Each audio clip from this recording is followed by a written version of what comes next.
Bonjour, je suis Kinimo Yao, phytothérapeute chercheur. Je suis là aujourd'hui pour vous entretenir sur un cas de pathologie dans le domaine de la phytothérapie.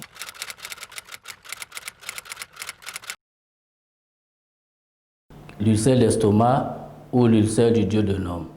Bon, généralement, les gens englobent les deux thèmes, ulcère gastro-duodénal, mais il faut spécifier.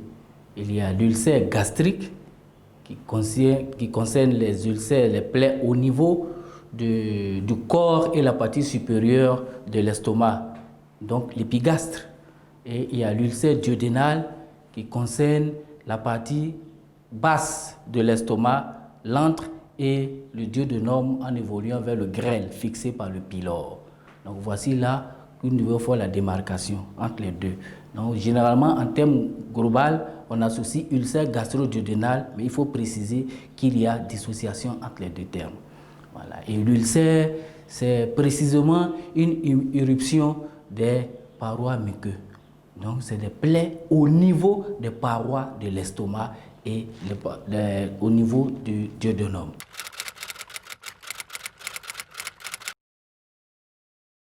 Les symptômes, au niveau du cas d'ulcère gastro-duodénal, précisément l'ulcère gastrique, les symptômes, nous allons remarquer les cas de brûlures au niveau de l'estomac, des brûlures qui se manifestent en douleur, brûlures qui remontent vers la poitrine, donc une brûlure en interno-sternum et des pics de douleur par foyer dans le dos. Et puis la brûlure aussi et la douleur se fait sentir du côté gauche, c'est-à-dire par rapport au rapport anatomique du bout du cœur et le poumon.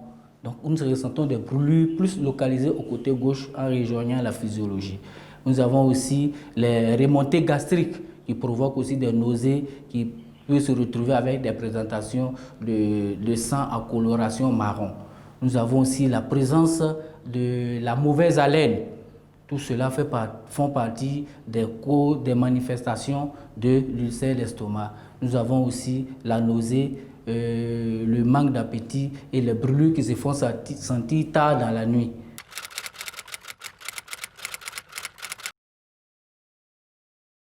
Les causes de l'ulcère gastrique, généralement ce qui cause les ulcères gastro-duodénal, nous avons précisément la prise des médicaments tels que les AINS anti-inflammatoires non stéroïdiens. Nous avons aussi le stress, qui est un facteur certes émotionnel, mais qui participe aux causes de l'ulcère d'estomac dû à l'émotion qui va stimuler dans l'estomac la sécrétion de l'acide chlorhydrique. Et une fois déposé dans les plaies, bien sûr, il y aura brûlure. Nous avons aussi la forte utilisation du café, précisément le café noir, la liqueur, qui sont aussi des causes très précisées dans la manifestation de l'ulcère gastro-duodénal.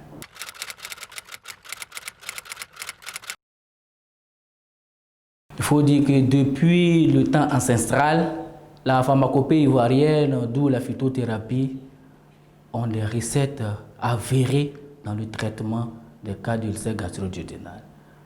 En premier, nous pouvons citer par exemple la plante Alchornea condifolia, généralement connue sous le nom de djeka en pays Akan et en pays Malinké, très réputée dans le traitement des cas d'ulcère gastro-duodénal. Précisons que dans le protocole, il faut d'abord un antagoniste pour bloquer la sécrétion de l'acide et un antibiotique pour accélérer la cicatrisation des plaies dans les parois de l'estomac. C'est pourquoi il y a présence de synergie. L'Alchornea condifolia, qui est le djeka, dans ce cas de figure, joue le rôle d'antagoniste, vient bloquer la sécrétion de l'acide. Donc, il faut associer un antibiotique à base de substances naturelles telles que les Pilostigma pogeni, communément connus sous le nom de Nyama en pays Bambara, Malinké, et Djamala en pays Baoulé. Une fois en synergie, on arrive efficacement à un résultat très appréciable du traitement de l'ulcère d'estomac. En termes de traitement, issus de la pharmacopée traditionnelle, les plantes tropicales en Côte d'Ivoire, il y a le résultat fini de la mise sur pied d'un médicament dénommé Gastroforce Sirop. C'est en suspension buvable. La prise, c'est 1 verre à thé le matin avant de manger, mieux au réveil, et 1 verre à thé le soir au coucher. C'est une synergie de plantes médicinales, d'où l'Alcondea condifolia, le Pilostigma pogeni et d'autres éléments. Donc, au cours du traitement, il serait intéressant que le malade, le patient, évite la consommation du café, même décaféiné, le thé, le jus de gingembre, communément appelé nyamakoudi, la liqueur, la bière et toute composition de choc thermique, le chaud et le froid. Soit manger des aliments chauds et boire automatiquement de l'eau glacée. Ce choc thermique viendront poser un faux diagnostic au traitement. Donc, il est mieux de s'abstenir pendant le traitement de 2 semaines et puis retourner à l'hôpital pour faire un examen de confirmation.